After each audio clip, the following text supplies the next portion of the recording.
Thank you. We should have kept up a single continuous scream to start it or something. Yeah. There we are. Okay, cool. Cool. Well, welcome. Hello. This is our third podcast now. I'm very pleased to welcome Jack here. Now, we always do an introduction, and this is going to be a wonderful one. So Jack is our writer and product manager for lots of our games, for all of our games. He's done a wonderful job so far. And I'm going to read out an intro for you. Feel free to jump in. Interrupt, deny. Yeah. So we have Jack, product marketing manager at award-winning publisher Kwalee. This is where we are here in the studio. A student at Oxford Creative Writing MST course. Mm-hmm. We'll jump into that later. Previously a video games and culture journalist with bylines in the Japan Times, NME. Am I going to get this right? Oh. Ganyapot? Gaijin Pot. There we are. Tofungu. Did I get that right? Tofugu. Close. And Huck Magazine, Into the Spine, and others. Wow. Writer, script editor of upcoming action platformer Berserk Boy. I didn't know that. Oh, there we are. Award-winning poet and proud JLPT N2 holder with a passion for storytelling in all fields and languages. I see you have looked at my LinkedIn page. Of course, of course. Now, as always, I'd like to dive right back in the day in your gaming history. Okay. We'll start first with the console that sort of got you into gaming. What was that for you? That was a turquoise Game Boy Color that had Pokemon Yellow in it for about 3 solid years. I didn't take that out. Okay. My start of my gaming history is very simple because it was just Pokemon Yellow for years and years and years. Right. And then Gold and Silver came out, and it was Pokemon Silver for years and years and years until Crystal, and then it was Crystal for years and years and years. Wow. Like I was quite loyal to the Game Boy Color and to Pokemon. So you jumped on the train and kept going. Pretty much, yeah. I don't know about you, but I tended to play Yellow very much the same on journeys. I like to go on car journeys an hour or two long and starting a new game. Did you ever? Yeah. No, absolutely not. I was going to say, I was thinking of car journeys, and there's definitely someone online put quite a sort of quite evocative image of being on a long car journey, and because it's not got a backlit screen, you've got to wait for the streetlights to come past so you can see, and that really pinged me back. But no, I was very loyal to my game. I think I've almost never started a new game in Pokemon. I think I did it once in Pokemon Crystal, because in that you could play as a girl, and I wanted to see what the sprite would look like. And I accidentally opened the PC box because I wanted to see what the PC box would look like if you had no Pokemon in it. Yeah. And in those era of games, it automatically saved when you open the PC box. So I saved over my Crystal save. No. I was, 6, 7 at the time, and utterly inconsolable. Yeah. Pouring tears. And my mum semi-learned how to play Pokemon Crystal so she could try and get me to close to the same place that I've been before. Cute. I know, it's really nice. Really it's probably the most gaming my mum has ever done. Did they ever, from that, were they ever gaming, doesn't sit well with my son? No, I don't think so. I hope they won't mind me saying this. My parents don't really watch films or listen to music, and definitely didn't play any games. Mm-hmm. I think they're a bit better now. They watch TV, prestige TV. But I think for games at least, they just didn't really get it. Okay. And they were reasonably happy for me to get on with it. We lived a little bit in the middle of nowhere, so it was that or read books, and I did both. Right. So, yeah. So you that's played... how I kept occupied. Good. And you said you read books. Mm-hmm. You sort of played the Game Boy Color. Mm-hmm. What age did that turn into? I suppose maybe consoles or PC. When was the transition? So transition was when, I don't know if it was when the GameCube came out, but it was pretty much shortly afterwards, because we got it was a really good deal. It was they did a Mario Kart Double Dash bundle that also had a disc with loads of Legend of Zelda games on it. So it had the whole of Ocarina of Time and everything before that. I think it had the whole of Majora's Mask as well. And it had 3 20-minute segments of Wind Waker, which was due out later that year. Right. or just on a disc. So I just played loads of Zelda as well, Okay. And Pokemon Colosseum. Yes, Of course. Yeah. And Pokemon XD Gale of Darkness after that. I was very, very consistent with my game things. It was just all Pokemon things. Yeah. All Nintendo consoles. I got into Final Fantasy when they did the 3 remake on DS and played through all of that. And I didn't have a non-Nintendo console until the Xbox 360, Right. where... and the only reason for that was for Final Fantasy 13, which Okay. I unironically love, even though most people really hate it. Right. The Xbox 360 seems to be a lot of people's entry into that sort of console. I know that was my first one too. I think it's that or the PS2 a generation earlier, right? And I guess like I had friends who had PS2s, so we would play like Tony Hawk's and stuff when I went around their house. But yeah, for some, I don't know why it was the Xbox, apart from Final Fantasy 13, which I think was available on the PS3 anyway, but who knows? Yeah, that's why I got into it. But I've never really been much of a PC gamer. Right. As a Which lifelong Mac user. Yeah, we know. Everyone in the office likes to tease me about. Yeah. So these games have something in common, and it's something that you eventually, you went over there. So we're going to talk about Japan. Oh, of course we are. We'll jump around a couple places here, but sure. let's talk about Japan. So you moved over there to work. Was that the primary reason, or was it travel and then it turned to work? So the first time I went to Japan, I was 18. This was pre-university on a gap year. So I applied for Cambridge University, actually, and got close but didn't get in. Okay. Sadly. But I think after that, there was a vague thinking that I might try and reapply the next year. Someone at my school at the year above had done that. But also it seemed like it could be a good opportunity to do a bit of traveling. My parents had both taken gap years before they went to university, and so they were like very supportive of the idea. They'd saved up some money so that like the deal was often if we wanted to go somewhere for a gap year, then they would be able to buy the plane ticket, which is really nice. Yeah, super and nice. like I was really lucky to have that. So all I really needed to do was fund the living there, you know. But I think as soon as a gap year was properly on the cards, I thought, well, I'd quite like to go to Japan. I had been maybe this is why I didn't get into Cambridge. I was sort of distracting myself from my A2 level revision by learning Japanese, which I guess there are worse things that a teenage boy could be doing, sitting on his own in his room. I was playing Minecraft, I think. Yeah, exactly. 24/7. I did read all of Naruto as well. But in between that, I started learning some Japanese. I thought that would be cool. I'd started writing some haiku poetry in English and thought, oh, maybe I could try and read this in Japanese. Yeah. And so I think it was games had sort of been one of the starts, but then I actually had an even nerdier intro into Japan, which was literature. And then combine the two, and the opportunity just sort of presented itself that actually I could just spend 6 months and move to Japan. I lived in a share house where it was 4 people who were Japanese and 4 people who were not Japanese as the kind of setup for international cooperation and communication. Right.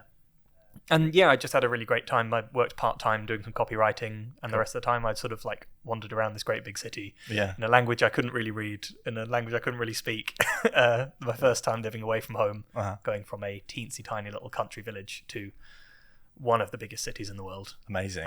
And I had a great time. And so even before I went back for university, I knew that's what I wanted to do afterwards. Okay. So I sort of set myself up for that. Perfect. And let's pause there on Japan and talk about university. So you went to York University. And what did you do there? And how was that experience relating to games? Did you find friends who liked the same things and you were able to explore gaming like that? Or was it, did you sort of move away from gaming for your time there? So in my sort of daily life, I actually did move quite a lot away from gaming because I didn't have any sort of games console. And as we said, Mac user, so I'm not very much of a PC gamer. Back then as well. Yeah, exactly. Well, I had Kerbal Space Program, and that was about it. But I did play an awful lot of Kerbal Space Program. So I think, like in terms of like games that I actually played, it was that and Pokemon releases on the DS, obviously. But at York, so I did an English degree. Had a fantastic time doing that. I liked doing all the reading. I liked doing all the slightly sort of poncy essays and stuff like that, strolling around big libraries. Like I actually do really quite like doing that sort of thing, reading old books and things. Yeah. And you found your love of Kendo in Japan, but continued it at York. Yeah, so that was another thing that I spent a lot of time doing in the University of York Kendo Club. I think our best performance was second in the inter-university competition at the end of my third year, cool. Which was quite nice to do. Yeah. But I kept that up a lot, and it's particularly at universities, it's a really nice, tight-knit community because it's obviously very uncommon sport. Yeah. And even in the UK generally, there's hundreds rather than thousands of people who do it. So it's really easy to actually get to know pretty much everyone in the UK that does Kendo. And then alongside all of this, I was also working for the student newspaper, doing mainly culture things. I started off as a features editor. I interviewed Robert Winston, which was quite good fun when he came to give a talk. He was very nice. He was also very late for the talk, but he gave me about half an hour to grill him. So that was, good on him. Yeah. And then I moved up to edit like 50% of the newspaper in our whole culture supplement, which included some game stuff. And I did write about games, and I did a lot of editing for the games, and started some freelance journalism in some of those publications you mentioned as well. Awesome. The only other games connection I think there is that also at the student newspaper at the same time was Rob Middleton, Kwalee alumnus now, who, when I got back to the UK last year and was looking for jobs, happened to get in touch because I said I was looking for jobs in games, and Kwalee had this job going, and then the cycle continues. Amazing. Yeah. We're going to dive a bit more into your time in Japan, but first, tradition. Oh no, we have a quiz coming up. Now, we've had a couple of people come through the podcast and do quite well. Others just shy of full marks, and they were quite disappointed with themselves. Now, we've got a mix of questions about writers and then also Japan. Okay. Right, so question 1. I'm really nervous about this. I do want to put the Who Wants to Be a Millionaire music. For those of you who don't know at home who are listening on the podcast or even watching on YouTube, we do have a wonderful producer today, Tom. Yeah, thank you, Tom. Thank you for being here. We appreciate it. Double thumbs up from producer Tom. Right, let's get into it. Question 1. The British writer wrote a famous novel about a monster who was literally stitched together from other body parts. Who was that writer? Mary Shelley. It was indeed. Hey! Claps all round. I think it gets harder, but we'll see. Okay. Question 2. This writer's many plays were performed at the Globe Theatre in London. Who is it? Shakespeare. It is indeed. William. I'll accept Shakespeare, but yes, full names, please. Right, I'll bear that in mind for next time. Question 3. This children's author's real name was Theodore Geisel, and he created the Lorax and the Grinch. Who is he? I guess that's Dr. Seuss. It is indeed. I think it's pronounced Seuss, though, or Zeus. There's a pronunciation for... Everyone says Seuss. Yeah. But I do know... It's a bit like Van Gogh. We say Van Gogh, and Dutch people sort of shudder. Yeah. It's Van Gogh, right? I think it's more like... or more guttural. I'm making very broad statements about languages I don't speak here. You're doing well so far, though. Good. Cool. So, next question. Vampires and witches are among this contemporary writer's popular characters with settings often in the city of New Orleans. Oh. That is someone I don't know. New Orleans. It's trickier. Yeah, it does. It's gotten quite a lot trickier. It's going to be someone... I'm guessing it's someone who I would know. Yes. I suppose this is over in the US, so how is your... Oh, to be fair, I did a fair amount of US literature as well. Okay. The New Orleans is really freaking me. Let me give a slight clue. I don't know if this... I don't want to offend it. So the second name is a type of food. Okay. You typically have with a curry. Interesting. It's probably not going to be naan. Okay. No, I'm going to... You really want this one, don't you? I want this one. Okay. But I'm trying to think... Well, I'll read it one more time. Yeah. Vampires and witches are among this contemporary writer's popular characters with settings often in the city of New Orleans. I suppose you've said writer, you haven't said novelist, right? Writer, yeah. Yeah. Yeah. All I can think of is Tim Rice, but I just don't think it's Tim Rice. Do you know the answer, Tom? Oh, he Googled of course it. He Googled it. No, go on, because otherwise we need to exercise You Tim were Rice so from my close head. as well. Go on. Anne Rice. Anne Rice. What did she write? I don't know. Do we know? Was it Producer Tom, help vampires us out here. and witches? We're finding out. What Right. did Tim Rice write? I know he's musicals and stuff, isn't he? Yeah. You know We'll musicals. find out later. Will we We'll now? add it in the overlay. So we'll go on to the next question while we're finding out. This is more about Japan now. Okay. Here we go. Now, this is a multi-choice. Japan is made up of islands. Mm-hmm. How many islands does Japan have in total? 4 options. 6,852, 6, 380, or 5,431. So, one of my friends, back when I was an English teacher, it's sort of very common when you're leaving to do a bit of a quiz for the students for your last lesson. Yep. And she did. One of her questions, one of her rounds was UK and Japan, and one of her questions was which has more islands, the UK and Japan, Yeah. or Japan.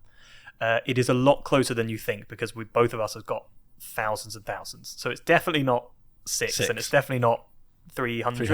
380. It's yeah. whether or not it's in the 5,000s or the 6,000s. Oh, I think Yeah. it's in the 6,000s. I think it's 6,852.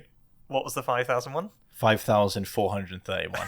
As though I could actually make an educated guess between those numbers. So you're going for 6,852? I'm going to go for 6,852. And you're correct! Hey! Good. Round of applause. Right, I do actually think these get harder. Okay. No, they're getting harder now. I'm going to feel really embarrassed about Anne Rice now. Sorry, Anne Rice. What is a traditional Japanese inn called? Oh, an izakaya, I guess, is what it's normally translated to as an inn, unless you're talking about somewhere where you would stay, Which would be... ryokan, RYOKAN. Exactly, yes. There we go. Congrats. Another... It does put you on the edge, right? Yeah, it really does. And it's like both of those gets translated as inns as well Right. when you're doing your travel marketing, because in English, an inn can mean like very sort of casual, homely accommodation, or it can be like pub, tavern sort of thing. Yeah. So Okay, there we if you want to give me multiples, that's fine. I will. I'll hedge my bets. Right, next question. How tall is the iconic Mount Fuji? Did I say that right? Fuji. Fuji? Yeah. I don't want any comments. Nowhere.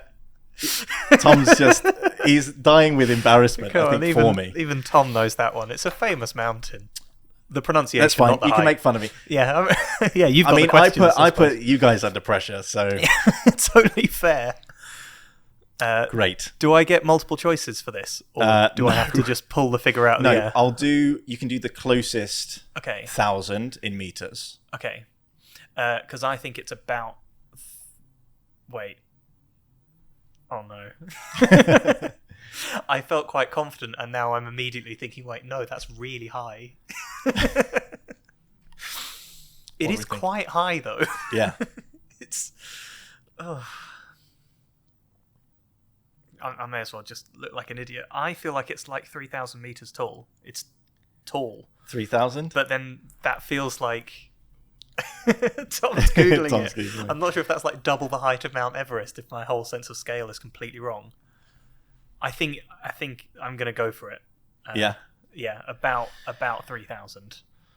That's going to end up being feet, I'm sure. I want to give it you, but I don't think I can. It's 3,776. Oh my god, it's even higher. No, Yeah. fair enough. Yeah. I wouldn't have accepted that. That is a difficult one. Oof. But I think that question, high. I embarrass myself more than you. So, okay, not pronouncing on to the next. Yeah, go on.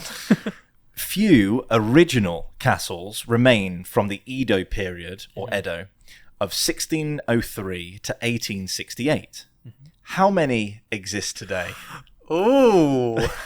And you're not going to give me a multiple choice for this one either, are you? I will. I feel like... So let me give Because you I've got multiple an choice. idea of the range, but it would be cool to hear. Okay, 12, Mhm. 7, Mhm. 23, or 18. it's not very many. Depending on part of the issue, I guess, is what we count as original here, because being castles, like they do tend to get burnt down quite a lot, as with all historic Japanese buildings. And then when people say like original, it's not like they tend to hide it, but a lot of the time it'll be like, this is an 800-year-old temple, but then and rebuilt. Asterisk that has been rebuilt 16 times. I think in this one it is the what's still the there. original. I think it's a low number. I think it's either 7 or 12, assuming those were 2 that you gave me. Yep. I don't know if I want to hedge my bets and go 12 because you didn't have them written down. Right. But then obviously you can go very deep into the psychology of multiple choice questions. Exactly. So we're going with 12? I'm going to go with 12. Correct. Hey, 12. very nice. How could you tell? Could you hear it in my voice? No, I'm just an expert in cold reading, clearly. Okay. Is this cold reading? I don't know. Sorry. Right, we've got 2 more questions. You're doing well. Which quintessentially Japanese dish actually originates from Portugal? Oh, I know this. I say very confidently. Yeah. Oh, but there's so many things that come from Portugal. There's so many things. Okay, well, it's going to be one of the ones that's got a sort of Portuguese name. And I'm pretty sure bread in general comes from Portugal in terms of like Japanese tradition of bread. Okay. We're going with bread. But I don't know. I'm just the problem with that is I'm not sure if that counts as a dish. That's like a whole food group. It would be weird if it was bread if you had phrased the question like that. What else? And you say quintessential as well. Yeah. So I assume you know it now, Tom. Shall I give him a clue? Is it really quintessential? Would you, Tom, recognize it as a Japanese food stuff? I would have thought it was Japanese outright. Okay. Right. I'll give a clue. Yeah. You can have this in a roll. Oh, yeah. So that I was also a little bit wondering if it might be. Oh, but then now I'm. Oh god, I don't know if I'm overthinking this now. Because there's like suggestions that things like sushi have European roots, particularly like using any sort of salmon, taking that from Norway, I guess via Portugal, because there's not many Norwegians coming to Japan in the 16th century.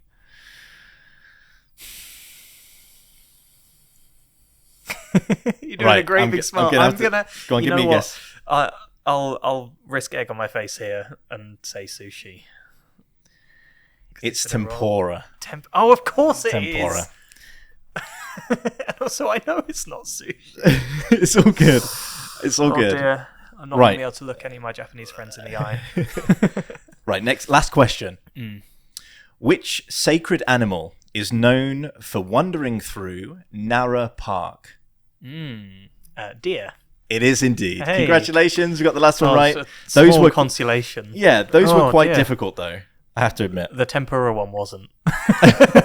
It really wasn't. It's famously Portuguese. At least you didn't say Fuju. I guess. Is that what I said? Fuju? Shushu. Instead of Fuji? Okay. Anyway, so let's put that behind us, I suppose. No, you did well, and thank you very much for joining in. I know it puts you on the spot a bit. So Japan. After university, and you went to work over there. Yeah. Now, you mentioned to me something about climbing a mountain to meet a monk. Is that true? Let me know what happened there. Yeah. So technically it was driving up a mountain, and the monk had been dead for a few hundred years. So hold on. There's a dead body at the top of the mountain? Yeah, there was. So there are, where I lived in northern Japan, in Yamagata, because you're surrounded by mountains, you've got a lot of slightly weirder religious practices, particularly in terms of like mountain-centric religions. Japanese religion is all a bit complicated and weird. It's a mixture of Shinto and Buddhism that a lot of the time have been very closely combined and sometimes have been tried to be torn apart. Okay. And when you get into very rural areas, then you can sort of mix things in slightly different ways to how you would in the cities. And that means there are certain Buddhist temples that have self-mummified monks in them. Self-mummified. Self-mummified. How do you even do monks. So, what you do, apparently, I'm doing this from memory, but broadly speaking, you spend an awful long time eating very little, obviously, because you, particularly to get your body fat right down, you want to get as close to zero as you can. So you're already living as like a mountain monk, so you're not exactly feasting every day anyway. That's true. But you lower the amount you eat more and more and more, and you're getting down to like a single walnut a day and a sip of water. Like teensy tiny sort of stuff. Right. And at some point leading up to the proper start of the process, in your water you start mixing in tree sap called urushi, which is used to make lacquer as well.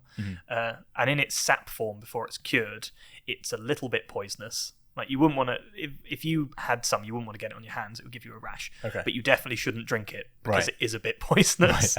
So alongside eating a single walnut a day, you'll have a drink of water with a little bit of this tree sap in it.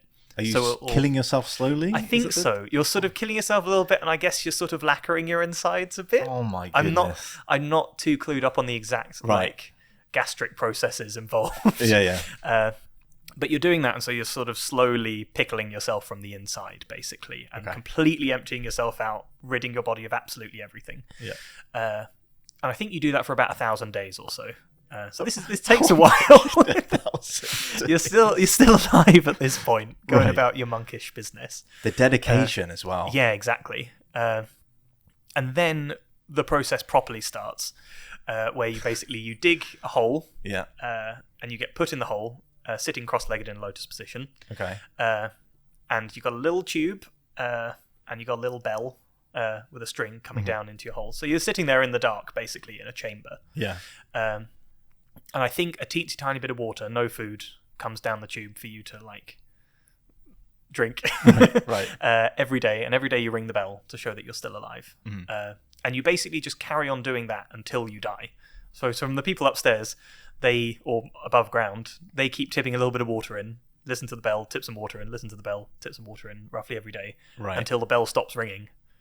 And then they seal up that chamber for I think another 1,000 days. And then they open it up again to see if it's worked. And apparently most of the time it does not work. So even once you've done all of that, it's sort of a bit like getting real fossils there. Most of the time you just get like some bones and a bit of sort of sludge in amongst your monk's robes. But sometimes you get a mummified person in their robes, lotus position, fixed there.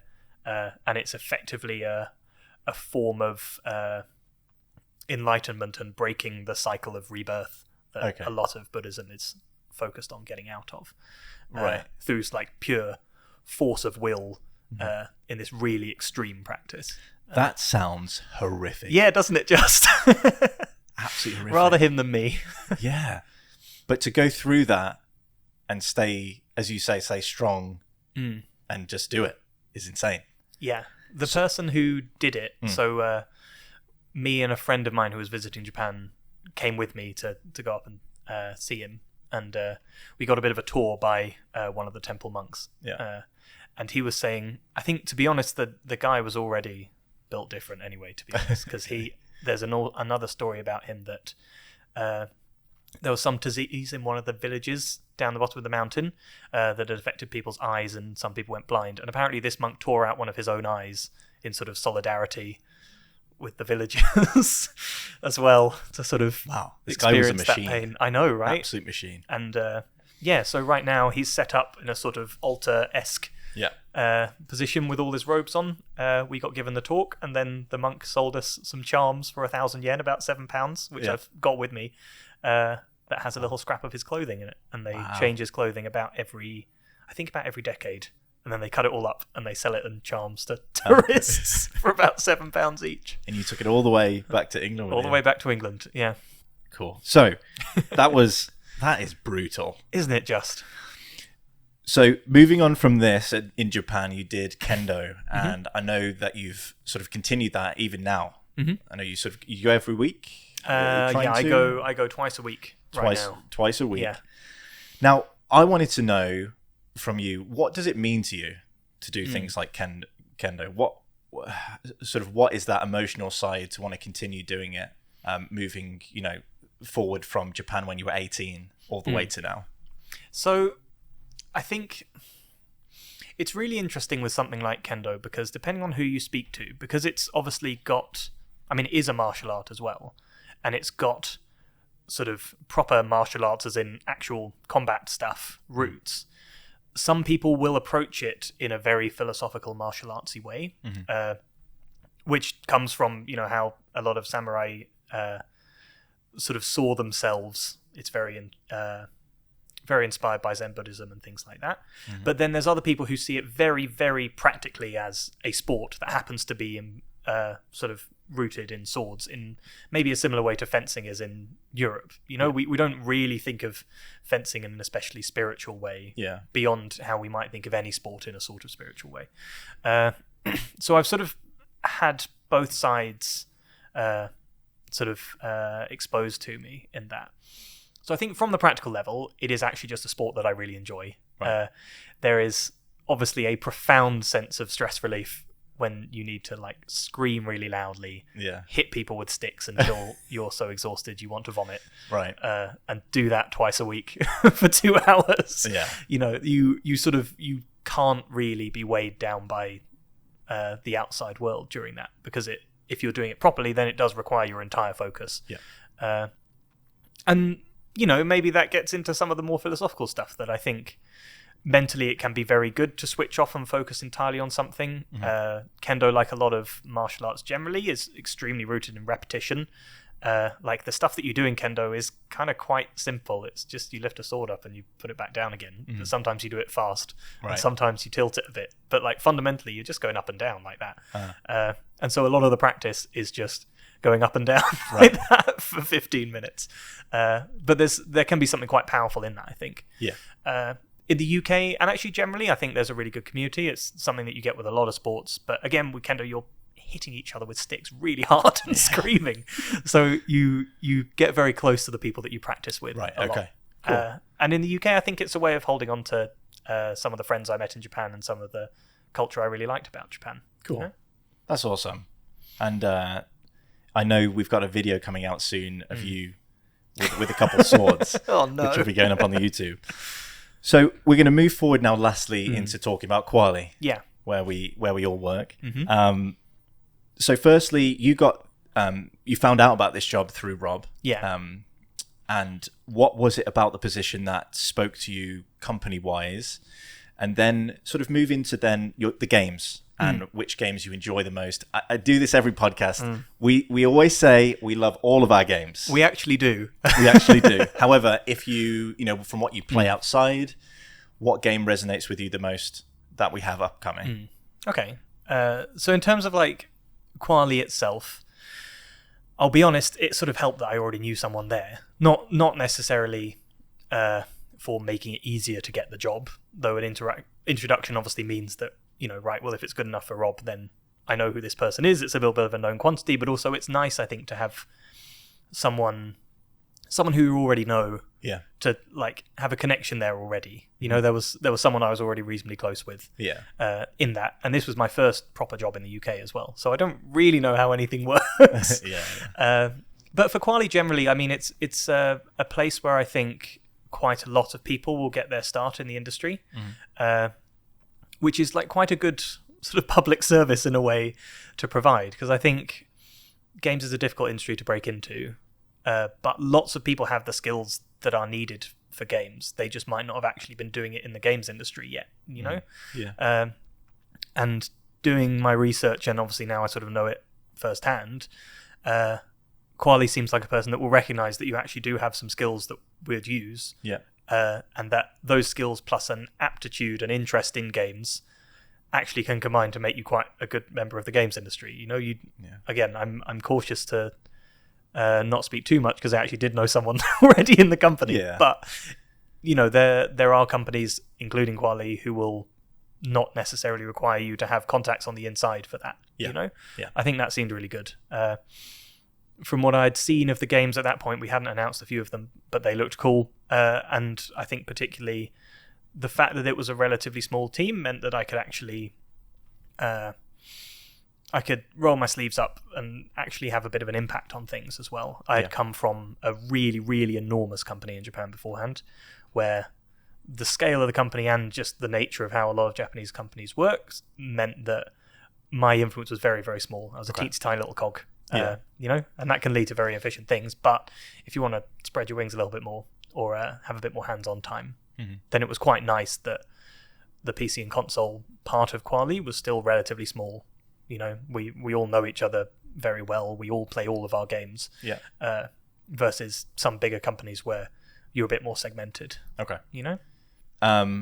You are here. You've been here for about 7 months. Is it 7? Yeah. Okay. It's flown by. Goodness me. Now, I am going to ask you to answer this one. Which game do you play the most out of our catalogue? Which do I play the most? I think it's between Robobeat and Wildmender. I think Robobeat a little bit more. Okay. I come back to it because you can do quite short, sharp play sessions. Yep. You can play it 15, 20 minutes. I think that probably edges it out. Wildmender's a bit more suited to like longer sessions of like dive into it for an hour. Okay. Now, every single podcast, I ask the previous person to give me a question to give to the next person on the podcast. Yeah. Dan one asked this question. What is your favourite in-game food? Oh. Does it need to be from our games or can it be from any games? Okay.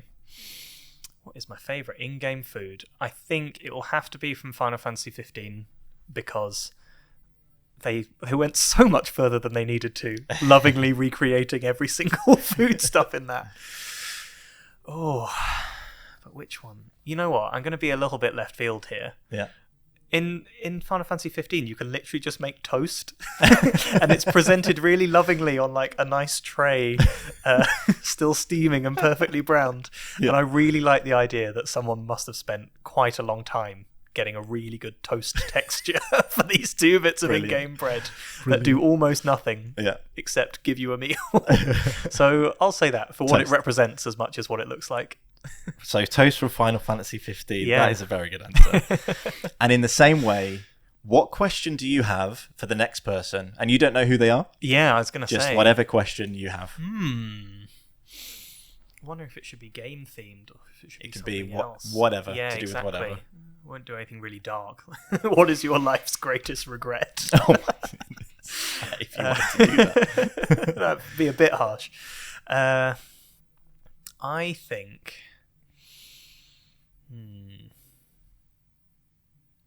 I'd like to know what the scariest thing they've ever done is. The scariest thing they've ever done. Yeah. And I think that can be reasonably open to interpretation. Yep. Wonderful. The scariest thing they've ever done. Yeah. Well, Jack, thank you very much for coming on the podcast today. We really do appreciate it. For those of you listening or even watching, like, subscribe, download the podcast if you're listening audibly. Thank you to Tom as well for being here, thank you, our Tom. producer. And until next time, this is Kwalee Podcast. Thank you very much. Thanks. You can wave at the camera. We'll wave goodbye. Wonderful.